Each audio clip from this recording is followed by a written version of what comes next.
आज Doubtnut app download करें। Doubtnut पर अपने सभी गणित, रसायन विज्ञान, भौतिक विज्ञान और जीव विज्ञान के डाउट्स का करो सफाया। बस प्रश्न की फोटो खींचो, एक ही प्रश्न को क्रॉप करो और तुरंत वीडियो सोल्यूशन पाओ। अभी डाउनलोड करें। नमस्कार दोस्तों, हमारा प्रश्न यहाँ पर निम्न चित्र यंग द्विस्लिट प्रयोग की व्यवस्था को दर्शाए हुए है। सही वाक्यों को चुनें जो कि प्रकाश की तरंगदैर्घ्य से संबंधित है। जैसे कि हमारे पास स्रोत दे रखे हैं S1 और S2 स्रोत दे रखे हैं। यंग का द्विस्लिट हो गया, दो झिर्री हमारे पास, और ये हमारे पास स्रोत है। यहाँ से हमारे तरंगाग्र निकलती है और फिर यहाँ पर पर्दे पर हमारे फ्रिंज का निर्माण करते थे। ये हमारे पर्दा है, ठीक है। ये स्क्रीन दे रखी है, पर्दा दे रखा है। इस पर किस प्रकार प्राप्त होगा, जैसे कि यहाँ पर हमारा प्रकाश निकला, इस प्रकार तरंग निकली और ये हमारा यहाँ पर आएगा और यहाँ पर ये क्या हो जाएगा, इसका व्यतिकरण प्रारंभ हो जाएगा, ठीक है। तो यंग का द्विस्लिट प्रयोग हो गया है। नीचे की तरफ भी ऐसा ही होता है।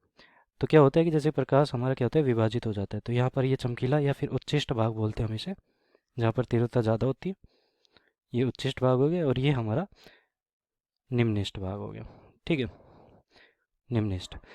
अब हमारा प्रश्न क्या दे रखे है कि प्रकाश की तरंग दैर्घ्य अधिक होने पर फ्रिंज चौड़ाई अधिक होगी। तो देखो, जैसे कि फ्रिंज चौड़ाई की बात कर रहे हैं, तो फ्रिंज चौड़ाई हमारी होती क्या है, जैसे कि इसके केंद्र से और यहाँ तक की जो दूरी होती है वो फ्रिंज चौड़ाई होती है। इसका मतलब है कि जैसे कि यहाँ से और यहाँ तक होगी तो वो भी फ्रिंज चौड़ाई होगी। तो फ्रिंज चौड़ाई हमारी जो होगी, फ्रिंज चौड़ाई, इसको हम बीटा से लिखेंगे और बीटा बराबर हमारे क्या होगी, लैम्डा डी बटा डी। ये डी क्या होता है, ये वाली जो दूरी होती है स्लिट और ये पर्दे के बीच की दूरी हमारी डी होती है। और ये वाली जो दूरी होती है वो हमारी होती है, देखो दोनों छिद्रों के बीच की जो दूरी होती है, झिर्रियों के बीच की जो दूरी होती है वो डी कहलाती है हमारी, छोटा डी, ठीक है। लैम्डा यहाँ पर जो तरंगदैर्घ्य का प्रकाश आ रहा है वो लैम्डा होगा।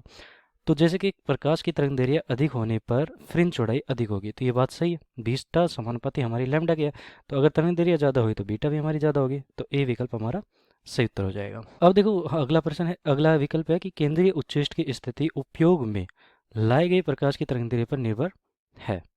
तो जब केंद्रीय उच्चिष्ट की स्थिति की बात आती है तो केंद्रीय उच्चिष्ट कहाँ पर होता है, हमेशा यहाँ पर। देखो इन दोनों झिर्रियों के बीच में जो लाइन जा रही है ये यहाँ हमेशा यहाँ पर ही रहेगा केंद्रीय उच्चिष्ट, ठीक है।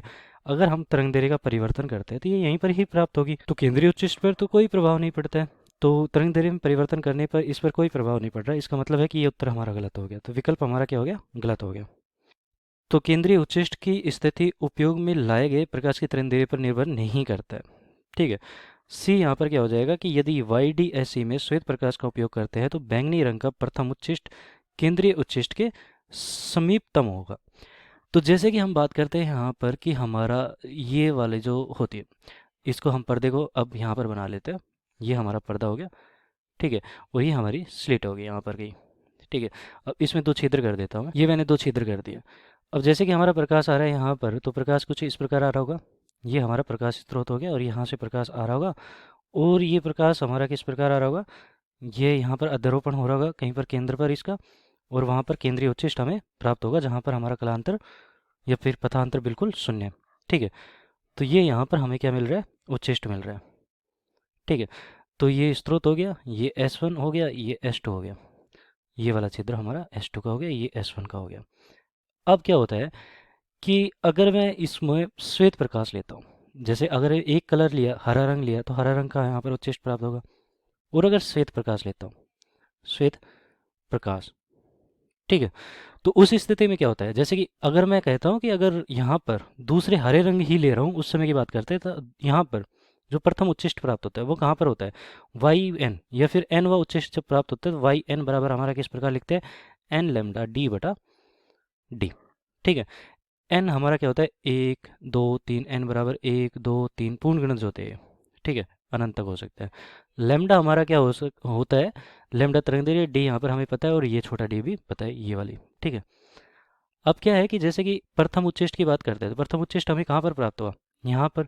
अगर मैं लैम्डा का मान यहाँ पर परिवर्तन कर रहा हूँ, मतलब कि अगर मैं लैम्डा का मान परिवर्तित कर रहा हूँ, तो लैम्डा का मान अगर मैंने यहाँ पर क्या कर दिया, बढ़ा दिया मान लो, तो वाई एन समानुपाती हमारे लैम्डा के है। तो अगर लैम्डा का मान अगर मैं बढ़ाता हूँ तो वाई एन भी बढ़ जाएगा, मतलब कि अब हमारा जो नया वाला है वाई एन वो यहाँ पर कहीं प्राप्त होगा, ठीक है, वाई एन डैश यहाँ पर प्राप्त होगा, ठीक है। इसका मतलब क्या है कि अगर मेरी तरंगदैर्घ्य का मान बढ़ रहा है तो वाई एन का मान भी बढ़ेगा। और तरंगदैर्घ्य का मान देखो, प्रथम के लिए ही बात कर रहा हूँ, ठीक है, जैसे कि ये प्रथम के लिए बात कर लेता हूँ, तो यहाँ पे एन का मान 1 रख देता हूँ, यहाँ पर भी एन का मान 1 रख देता हूँ। ठीक है, तो अगर मैं हरे रंग की जगह नीला रंग या सॉरी लाल रंग रखता तो मेरा लाल रंग का कहाँ पर प्राप्त होता? लाल रंग का जो तरंग दैर्घ्य होता है वो बढ़ जाता है, हरे रंग से ज़्यादा होता है। तो अगर हरे रंग से देखो यहाँ पर लिख देता हूँ मैं, हरा रंग का तरंग दैर्घ्य लाल रंग से कम होता है। किसकी बात कर रहा हूँ? तरंग दैर्घ्य की। ठीक है, तरंग दैर्घ्य। तो यहाँ पर चित्र के अनुसार समझा देता हूँ मैं इसे, जैसे कि हमारा यहाँ पर ये फिर से बना रहा हूँ मैं, y1 हमारे लाल रंग के लिए y1 कहाँ पर मिलेगा? यहाँ पर मिलेगा। ठीक है, हरे रंग के लिए यहाँ पर मिलेगा y1 हरे रंग के लिए। ठीक है, ये हरे रंग के लिए मिल गया। अब ऐसे ही अगर मैं हमारा तरंग दैर्घ्य और कम कर देता हूँ तो यहाँ पर मिलना चाहिए कहीं, यहाँ पर हमारा जो तरंग दैर्घ्य है वो यहाँ पर मिलना चाहिए कहीं। ठीक है, तो तरंग दैर्घ्य के साथ साथ हमारा क्या हो रहा है कि यहाँ पर जो y मतलब कि प्रथम उच्चिष्ट है उसकी स्थिति परिवर्तित हो रही है। तो लाल रंग हमारा सबसे दूर होगा केंद्रीय उच्चिष्ट से, और अगर मैं श्वेत प्रकाश ले रहा हूँ तो उस स्थिति में क्या होगा कि श्वेत प्रकाश में 7 रंग होते हैं, तो लाल रंग का जो प्रथम उच्चिष्ट बनेगा वो यहाँ पर बनेगा। ठीक है, और जो बैंगनी रंग का उच्चिष्ट होगा वो यहाँ पर बनेगा, क्योंकि सबसे कम तरंग दैर्घ्य हमारी बैंगनी की होती है। ठीक है, तो बैंगनी का यहाँ पर बनेगा, बैंगनी।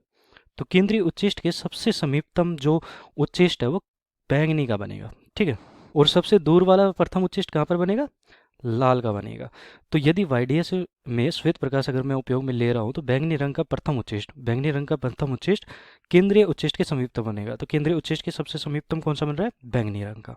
ठीक है, क्योंकि तरंग दैर्घ्य सबसे कम है। तो ये वाला उत्तर हमारा सही हो गया। सभी तरंग के केंद्रीय उच्चिष्ट संपाती है। तो जैसे कि हम बात करते हैं कि अगर मैं केंद्रीय उच्चिष्ट की ही बात करता हूँ, केवल और केवल केंद्रीय उच्चिष्ट की बात करता हूँ, तो केंद्रीय उच्चिष्ट हमारा ये केंद्रीय उच्चिष्ट, अगर मैं श्वेत प्रकाश यहाँ पर उपयोग में लेता हूँ तो श्वेत प्रकाश का ही यहाँ पर हमें उच्चिष्ट प्राप्त होगा। ठीक है, अगर श्वेत का यहाँ पर उपयोग में ले रहा हूँ तो श्वेत प्रकाश का ही उच्चिष्ट प्राप्त होगा, क्योंकि सारे के सारे रंग का जो उच्चिष्ट होता है, केंद्रीय उच्चिष्ट होता है, वो सारे के सारे यहीं पर ही बनते हैं, केंद्र पर ही बनते हैं। तो सभी तरंग के केंद्रीय उच्चिष्ट संपाती होते हैं। संपाती मतलब कि एक दूसरे के ऊपर होते हैं। तो इसी कारण यहाँ पर श्वेत प्रकाश हमें प्राप्त होता है केंद्रीय उच्चिष्ट पर। तो डी विकल्प भी यहाँ पर सही हो जाएगा। तो ए, सी और डी सही उत्तर हो जाएंगे। धन्यवाद। कक्षा 6 से 12वीं से लेकर नीट, IIT, JEE वो एडवांस के लेवल तक 1 करोड़ से ज्यादा छात्रों का भरोसा। आज ही डाउनलोड करें डाउटनेट ऐप या व्हाट्सएप करें अपने सारे डाउट्स 8400 400 400 पर।